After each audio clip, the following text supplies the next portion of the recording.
The abduction. Commander Rex Blackwood had experienced plenty of unusual situations during his 15 years with the Terran Special Forces, but getting abducted by purple octopus-looking aliens while doing burpees in the park definitely topped his list of weird stuff that happened on a Tuesday. He wasn't even wearing his lucky compression shorts.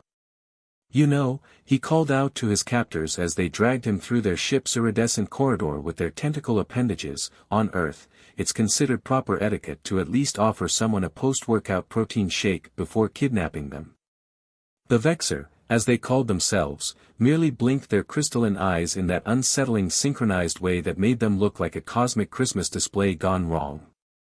The leader, distinguishable by the extra sets of chromatic rings around its central mass, made a series of bubbling sounds that the translation device on their ship rendered into a mechanical voice. Human specimen exhibits typical defensive behavior through attempted humor. Note, previous specimens from other species displayed fear responses instead. Oh great, Rex muttered, trying to wipe sweat from his brow but finding his arms firmly restrained by what felt like living silly putty. I'm being analyzed by space octopi who probably think The Hitchhiker's Guide to the Galaxy is a documentary. He glanced down at his neon yellow running shorts and worn-out training shoes. Couldn't you have waited until I was wearing something more dignified? This outfit isn't exactly what I'd choose for first contact. The Vexar leader's tentacles rippled in what might have been irritation. Specimen continues to prioritize irrelevant aesthetic concerns despite captivity situation.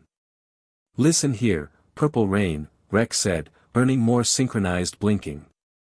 I spent 12 years in the service learning proper protocol for everything from diplomatic dinners to deep space encounters, and nowhere in the manual did it cover proper attire for alien abduction during morning cardio. I'd like to file a formal complaint with your HR department. As they approached what appeared to be their destination, a rather ominous-looking chamber with symbols that Rex's pattern recognition training suggested spelled out something along the lines of entertainment, he couldn't help but add, also, your ship's interior design is very early 80s disco. You might want to consider updating to something more contemporary. Maybe some nice earth tones. The Vexar leader turned all three of its eyes toward what appeared to be a security camera. Update specimen analysis. Human demonstrates unusual capacity for maintaining inappropriate levity in face of impending combat trial. Possible psychological defense mechanism or indication of species-wide cognitive abnormality. Combat trial. Rex perked up, momentarily forgetting his fashion crisis. Well, why didn't you say so? Though I should warn you, last time someone forced me into an impromptu workout, I ended up teaching an entire platoon of Marines the Macarena. That's the kind of chaos you're dealing with here. The aliens exchanged what could only be described as concerned glances, their tentacles twisting in agitation. For the first time since his capture, Rex allowed himself a small, knowing smile. If they thought human sarcasm was troubling, they were about to learn a whole new definition of problematic. The Vexar mothership wasn't just big, it was the kind of big that made Earth's largest cruise ships look like bathtub toys. Rex had plenty of time to appreciate its scale as they transported him through a series of what appeared to be public viewing galleries, each filled with various alien species who seemed far too interested in his neon running shorts. You know, Rex commented to his captors, if you wanted to show off your interior design choices, you could have just sent an invitation to our embassy. I hear they love architectural tours. He paused, watching a particularly tall crystalline being point at him with what appeared to be a tendril made of pure light. Though I suppose kidnapping does add a certain dramatic flair to the whole thing. The transport pod they'd stuffed him into, which resembled nothing so much as a giant hamster ball, finally came to a stop in what could only be described as a waiting room from hell. The space was filled with other captured beings, each looking more terrified than the last. A serpentine creature with feathers instead of scales was coiled in one corner, muttering what sounded like prayers in a musical language.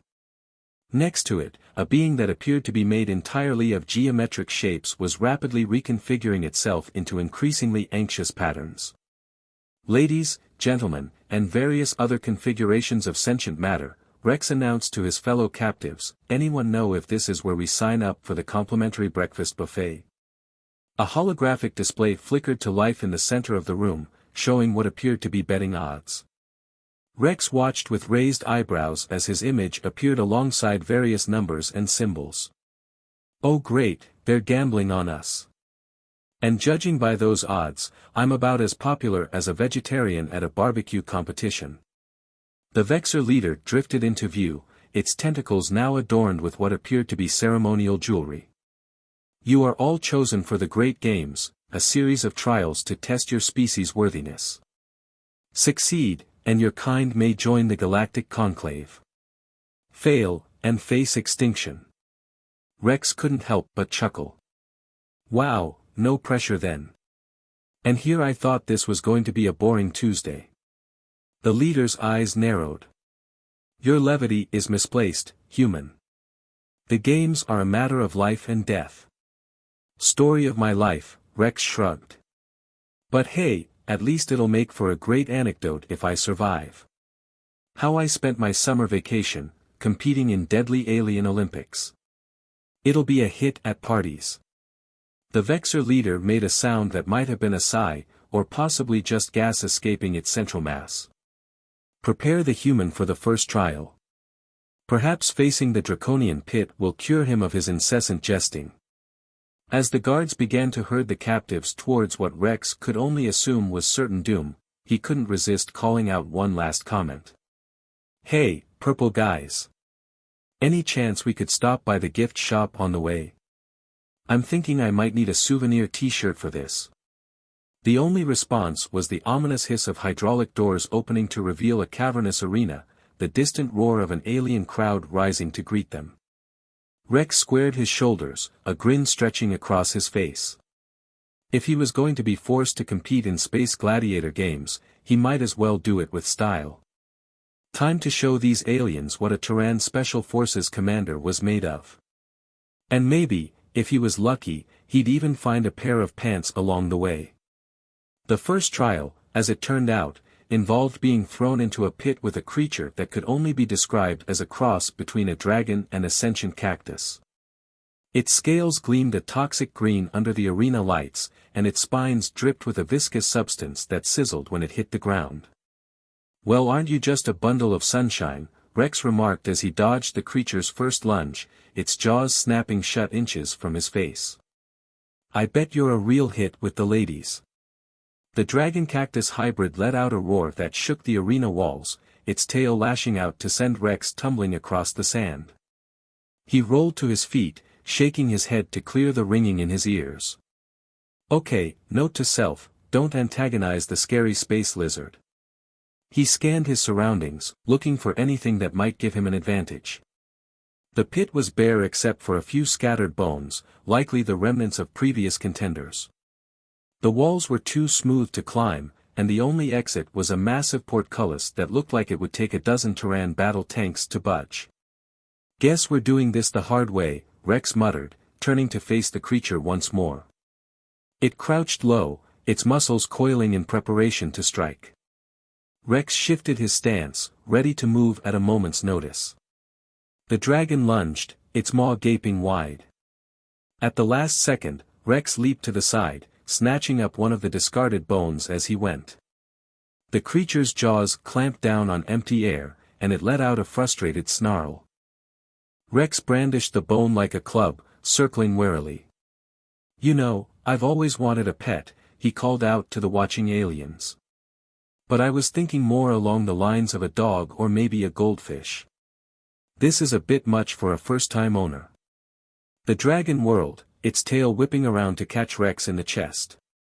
He flew backwards, the air rushing from his lungs as he slammed into the wall. Stars danced in his vision, and he tasted blood in his mouth. "Okay, that one hurt," he wheezed, struggling to his feet. The dragon stalked closer, its eyes glittering with predatory intent. Rex glanced down at the bone in his hand, an idea forming in his mind. He began to back away, limping exaggeratedly.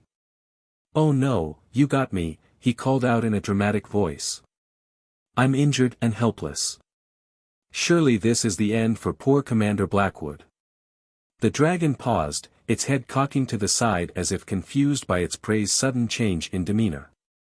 Rex continued to edge backwards, hamming it up even further. If only I had some sort of weapon, he lamented, waving the bone around listlessly. But alas, I am defenseless against this mighty beast. The dragon's eyes locked onto the bone, its tail twitching in anticipation. Rex could practically see the gears turning in its primitive brain as it weighed the obvious bait. Woe is me, Rex proclaimed, throwing an arm across his brow. I guess I'll just have to accept my fate and dash. The dragon pounced, its jaws snapping towards the bone. But Rex was ready. As the creature's teeth closed around the improvised weapon, he twisted, using the bone as a lever to wrench the dragon's head to the side. There was a sickening crack, and the dragon went limp, its neck bent at an unnatural angle. Rex let out a triumphant whoop, tossing aside the bone and pumping his fist in the air. And that, my alien friends, is how we do things on Earth, he announced to the stunned crowd. Now, about those pants. As the adrenaline began to fade, Rex became aware of just how much his body hurt. His ribs ached where the dragon's tail had struck him, and his head throbbed from its impact with the wall. He was pretty sure he had sand in places sand was never meant to be. But he was alive, and that was more than could be said for his scaly opponent. The Vexar guards seemed unsure what to do with him now that he had actually survived the trial. They milled about uncertainly, their tentacles twitching as they conferred in their bubbling language. Finally, the leader drifted forward, its crystalline eyes unreadable. Congratulations, human, it said, the mechanical translation tinged with what might have been grudging respect. You have passed the first trial. But do not grow complacent. The games have only just begun. Rex grinned, ignoring the twinge of pain from his split lip. Bring it on, Purple Rain. I've got a reputation to uphold now. The leader made a gurgling sound that could have been a laugh or a threat. We shall see how long your bravado lasts, Commander Blackwood. The next trial awaits. As the guards led him out of the arena, Rex couldn't help but feel a flicker of excitement amidst the exhaustion and pain. Sure, he was stranded on an alien ship, light years from home, facing who knew what kind of deadly challenges. But damn if it didn't beat filling out paperwork back at the base. Besides, if he could just find some pants and maybe a decent meal, he might even start to enjoy himself. The Vexar wanted a show. Well, they'd gotten one. And Commander Rex Blackwood was just getting warmed up. After the exhilaration of the arena, being shoved into a sterile white cell was a bit of a letdown. Rex paced the small space, his mind buzzing with adrenaline and unanswered questions. What exactly were these great games? Why had the Vexar chosen him and the other aliens as contestants? And, most pressingly, were they ever going to give him some proper clothes? He was examining the seamless walls for any sign of a hidden door when a holographic screen flickered to life in front of him. The Vexar leader's face loomed large, its tentacles undulating gently. Commander Blackwood, it said, the translation as flat and emotionless as ever. You have been selected for a great honor. The Galactic Conclave has chosen your species as potential candidates for membership. Rex raised an eyebrow. And kidnapping me from my morning workout was, what, an invitation? The leader's eyes blinked asynchronously. Your selection as a champion was based on a thorough analysis of your species' potential. Physical strength, mental acuity, adaptability, these are the qualities we seek. Flattery will get you everywhere, Rex drawled. But I'm not sure I'm ready to sign up for space camp just yet. What exactly does this membership entail? Access to advanced technology, expanded trade routes, a seat at the galactic table, the leader replied.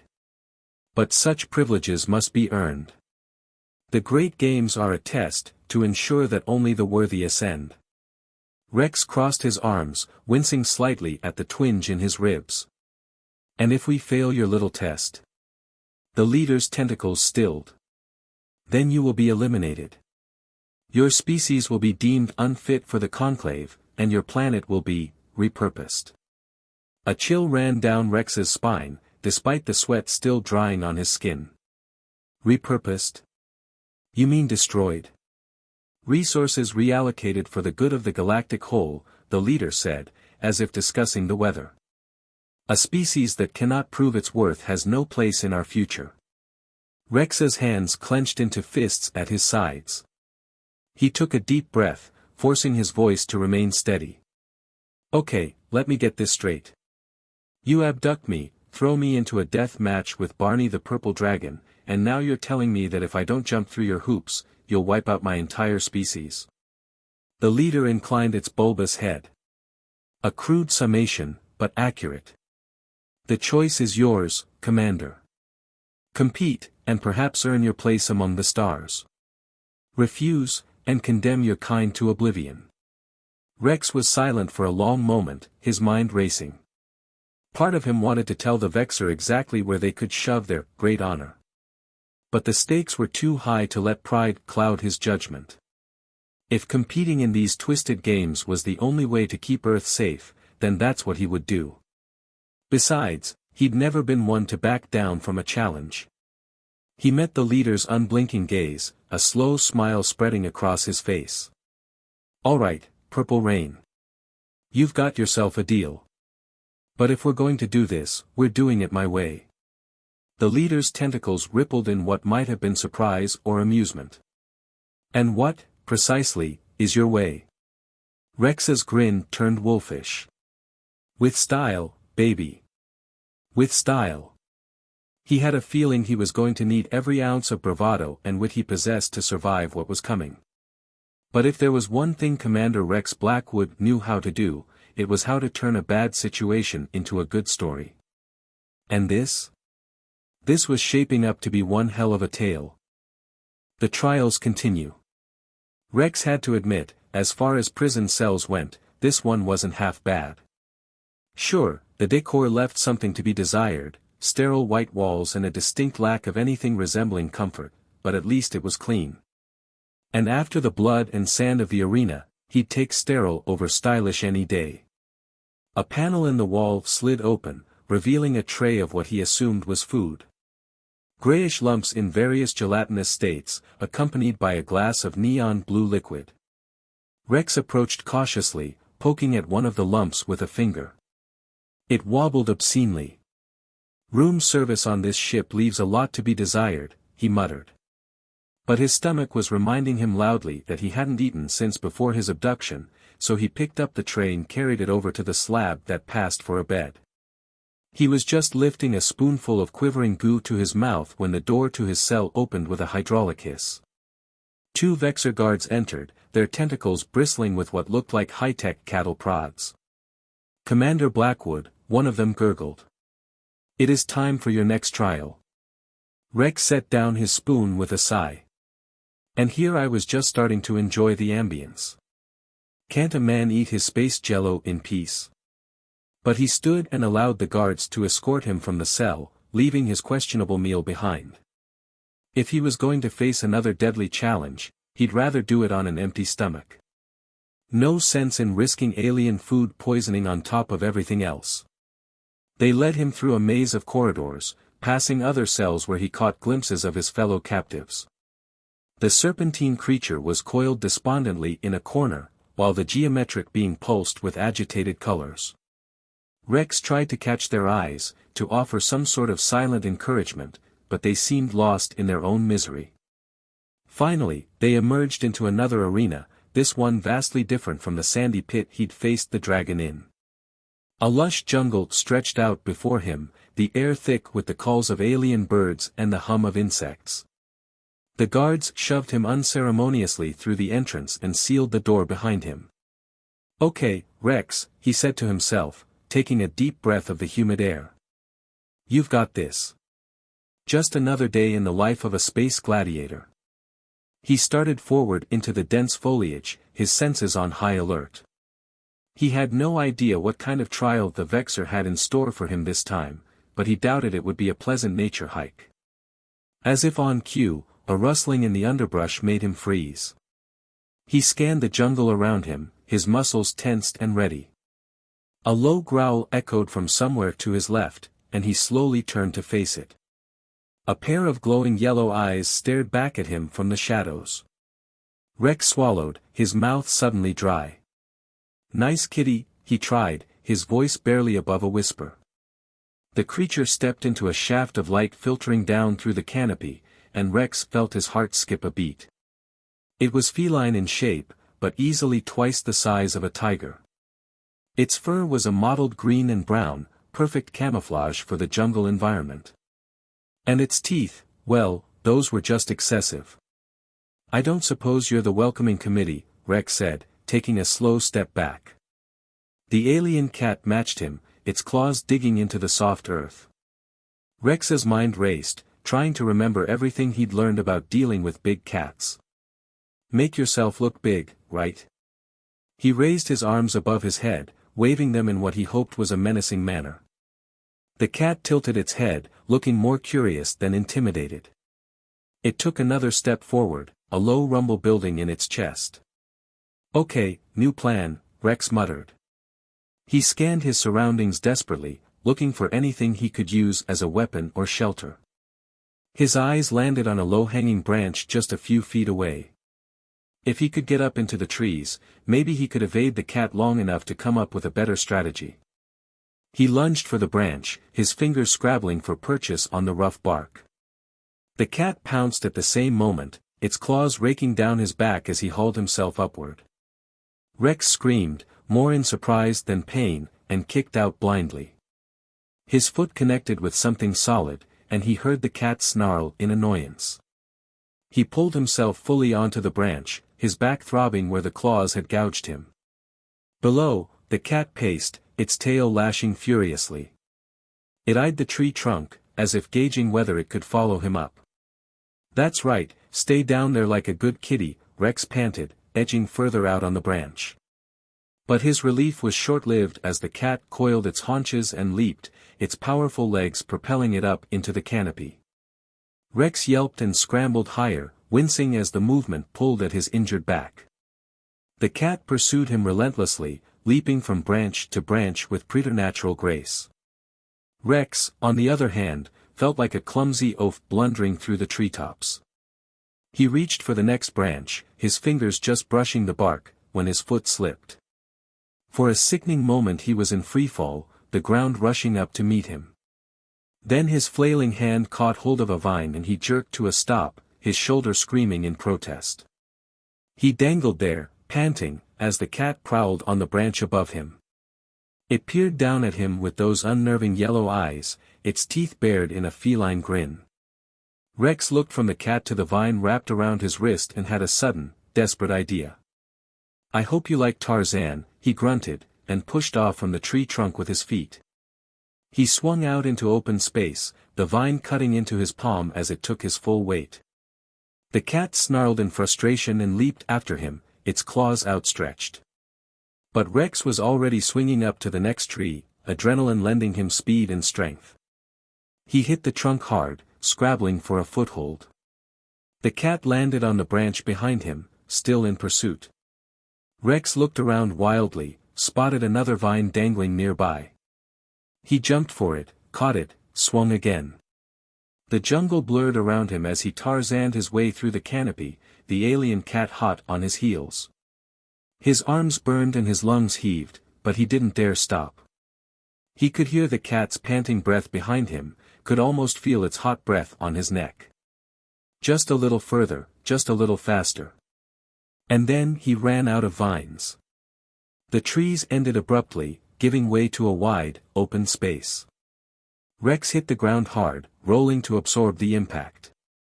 He came up in a crouch, his eyes darting around for the next threat. But there was nothing. No cat, no other alien monsters. Just a large, circular platform made of some smooth, metallic substance. Rex approached it warily, his brow furrowed in confusion. A hologram flickered to life in the center of the platform, and Rex stiffened as he recognized the Vexar leader. "Congratulations, Commander Blackwood," it said, sounding almost bored.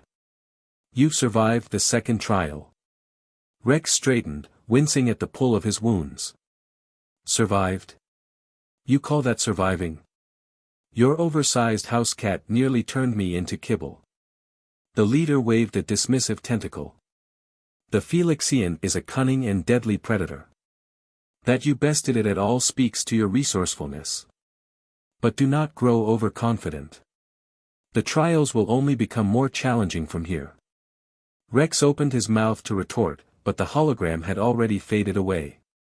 A door opened at the far side of the platform, and he limped towards it, his mind churning with questions. What new horrors awaited him beyond that threshold?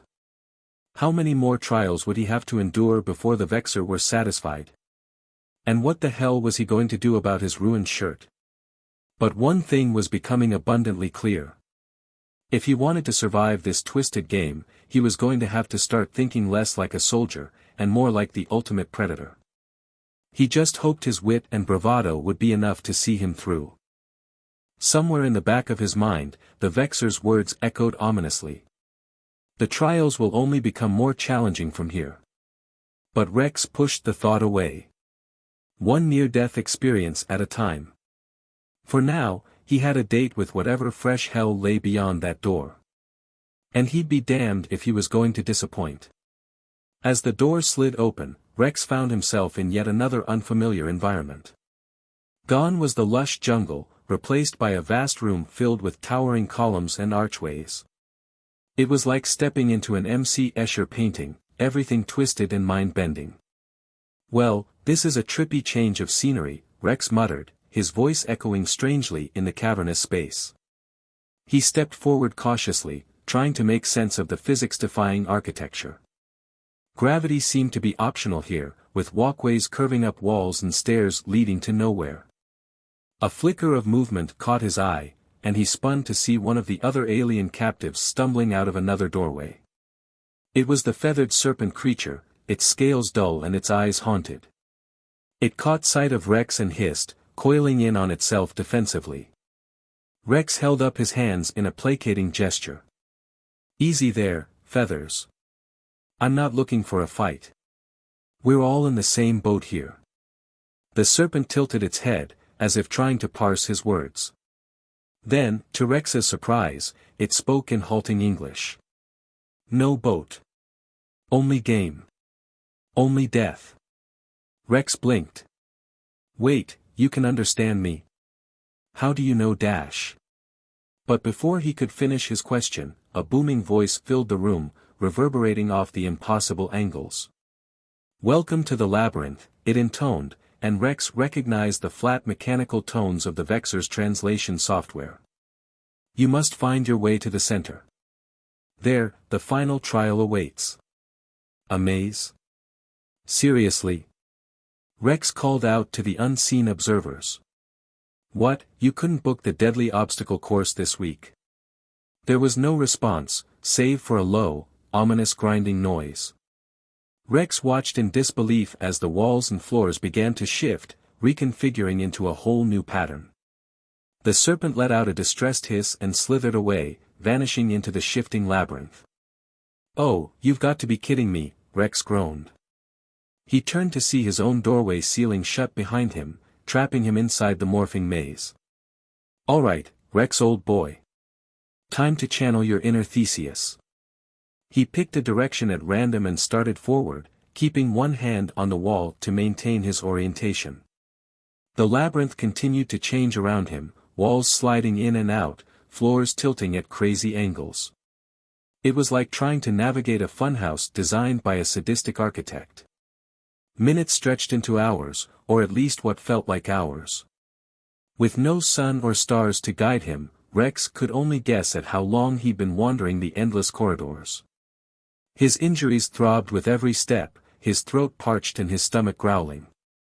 And then, just when he was starting to wonder if he would die of dehydration before he found the center, he turned a corner and found himself face to face with the geometric being. It pulsed with agitated color, its angles and lines shifting in distress. Lost, it buzzed, its voice a discordant hum. Cannot calculate escape route.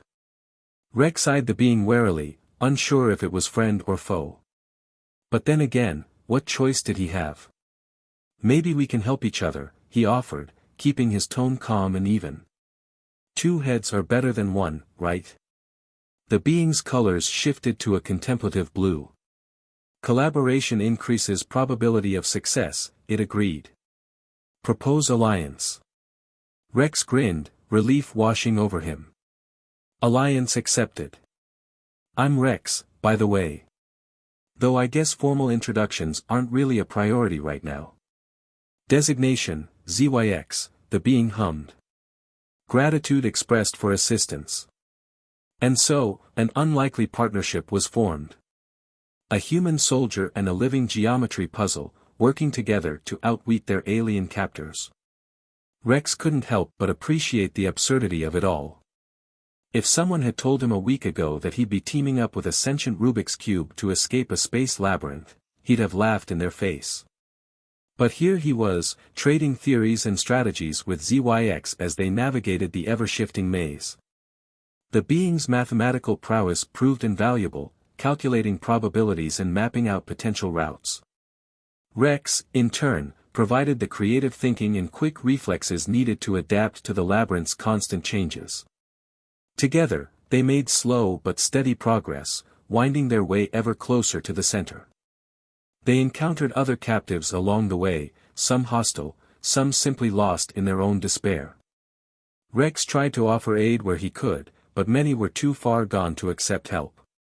Finally, after what felt like an eternity of twists and turns, they found themselves in a large, open chamber.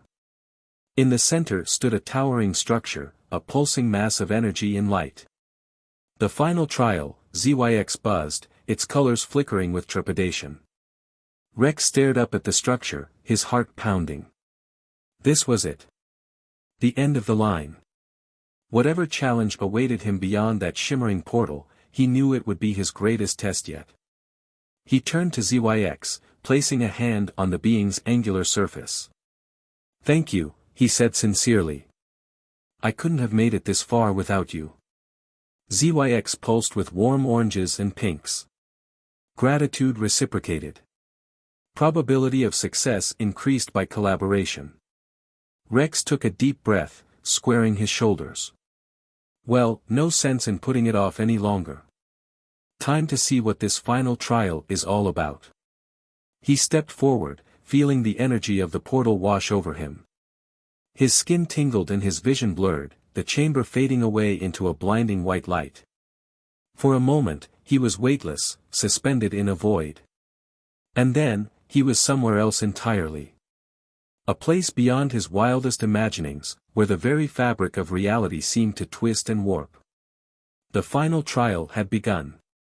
And Commander Rex Blackwood was ready to face it head-on, with all the wit, courage, and sheer audacity he could muster.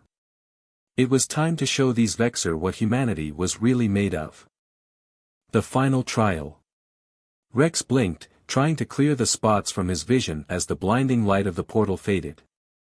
As his surroundings came into focus, he found himself in a vast, circular chamber. The walls were lined with pulsing veins of energy, casting an eerie blue glow over everything. In the center of the room stood a towering machine, all gleaming metal and whirring gears. It looked like a mad scientist's fever dream, a conglomeration of technology beyond Rex's comprehension. And standing before it, tentacles crossed in a posture of smug satisfaction, was the Vexar leader. Welcome, Commander Blackwood, it intoned, its mechanical voice echoing in the cavernous space. You have done well to make it this far. But now, the true test begins.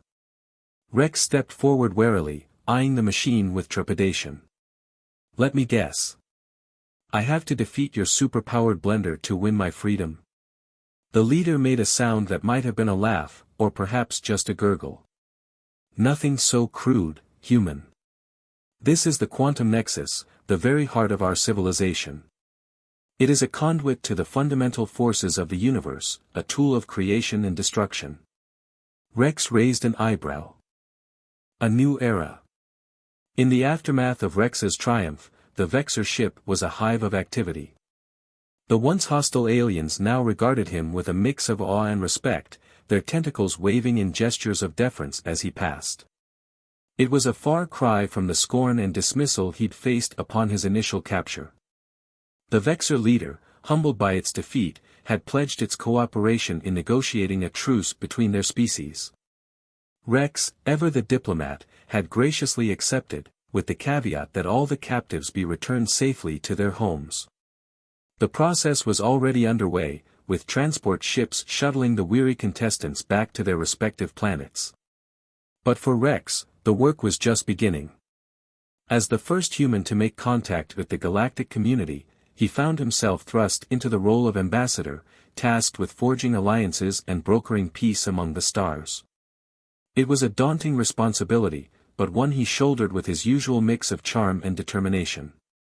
"You know, when I joined the Terran Special Forces, I never imagined I'd end up as a space diplomat," he remarked to ZYX, who had become a constant companion in the days following their escape from the labyrinth.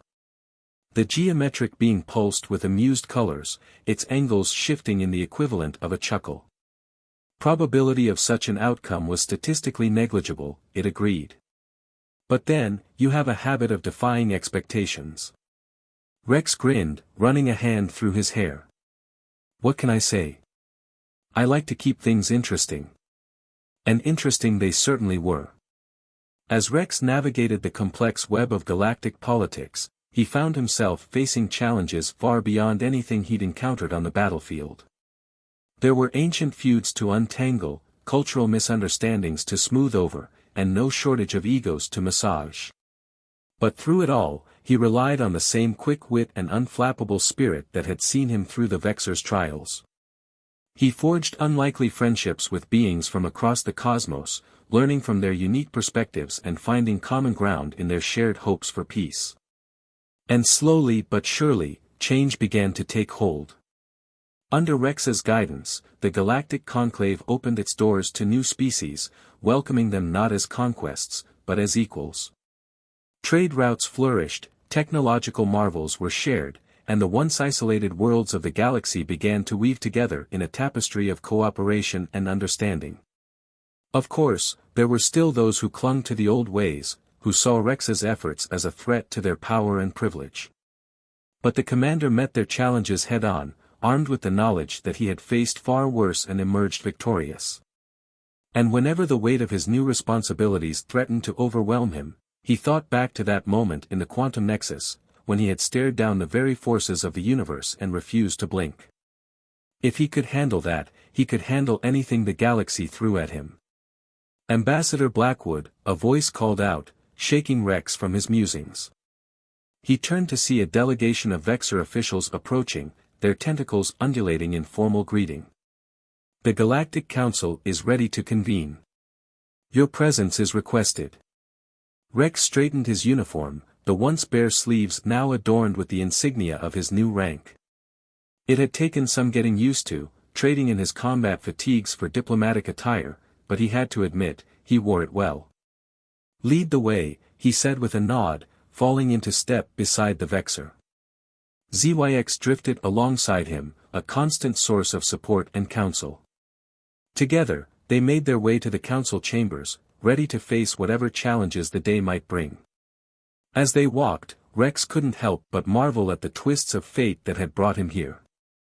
From a routine morning workout to the halls of galactic power, his life had taken a turn for the extraordinary. And while he knew there would be trials and tribulations ahead, he faced them with the same unshakable spirit that had carried him through the Vexar's games. For he was Commander Rex Blackwood, Terran Special Forces, ambassador to the stars, and the ultimate predator in any arena. And he was just getting started. Years passed, and Rex's legend only grew. Tales of his wit and courage spread like wildfire across the galaxy, inspiring a new generation of leaders to follow in his footsteps. Under his guidance, the once fractured worlds of the cosmos had forged bonds of friendship and cooperation, ushering in an era of unprecedented peace and prosperity. But even as he worked tirelessly to maintain the delicate balance of galactic diplomacy, Rex never forgot his roots. He made frequent trips back to Earth, regaling his old comrades with tales of his adventures among the stars. And always, he reminded them of the lesson he had learned in the heart of the Vexar ship, that no matter how dire the circumstances, no matter how overwhelming the odds, there was always a way forward for those with the courage to seize it. And so, as he stood on the observation deck of his own ship, gazing out at the infinite expanse of space, Rex felt a sense of profound gratitude wash over him. For all the trials he had faced, for all the scars he bore, he knew that he would not trade his journey for anything. Because it had led him here, to this moment, to this purpose. To stand as a beacon of hope and unity in a galaxy that had once known only division and strife. And as long as he drew breath, he would continue to fight for that vision, to strive for a future where all beings, regardless of their form or origin, could stand together as equals. That was his mission, his calling, his destiny. And he would see it through to the end, no matter what the universe threw his way. For he was Commander Rex Blackwood, the ultimate predator, the champion of the stars. And his story was just beginning. In the years that followed, Rex's influence only continued to grow. He became a living legend, a symbol of the power of cooperation and understanding in a galaxy that had once been ruled by fear and aggression. And though he faced many challenges along the way, he met them all with the same indomitable spirit that had carried him through the Vexar's trials. He forged alliances with civilizations from the farthest reaches of space, brokering treaties and trade agreements that brought prosperity and stability to countless worlds. He stood as a mediator in conflicts that had raged for eons, finding common ground where none had existed before. And always, he led by example, showing that strength came not from conquest, but from compassion, that true power lay in the bonds of friendship and trust. And as he looked back on his journey, from that fateful morning in the park to his place at the forefront of galactic society, Rex couldn't help but marvel at the twists of fate that had brought him here. He had set out to serve his planet, to protect his people, never dreaming that his path would lead him to the stars themselves. But now, as he stood at the helm of a united galaxy, he knew that he had found his true calling. And though the road ahead was sure to be filled with challenges and uncertainties, he faced them with the same unwavering courage and determination that had defined his entire life. For he was Commander Rex Blackwood, the ultimate predator, the champion of peace. And his legacy would endure long after he was gone, inspiring generations to come to reach for the stars, and to build a future of unity and hope. And so, as he looked out at the vast expanse of the cosmos, Rex felt a sense of profound peace wash over him. He had done his part, had left his mark on the galaxy in ways he never could have imagined. And though he knew that his work was far from finished, he was content in the knowledge that he had made a difference, that he had helped to shape the course of history itself. And with that knowledge, he turned his gaze to the horizon, to the endless possibilities that lay ahead. For though his journey had been long and fraught with peril, he knew that it had been worth every step, every sacrifice, every moment of doubt and fear. Because it had led him here, to this place, to this purpose. To stand as a guardian of the galaxy, a beacon of hope and unity in a universe that had once known only darkness and division. And as long as he drew breath, he would continue to fight for that vision, to strive for a future where all beings, regardless of their form or origin, could stand together as equals. That was his legacy, his gift to the generations that would come after. And as he looked to the stars, he knew that his story would live on, a testament to the power of the human spirit, and to the unbreakable bonds that held the galaxy together. Commander Rex Blackwood, the ultimate predator, the champion of the stars, had found his place in the cosmos. And the universe would never be the same.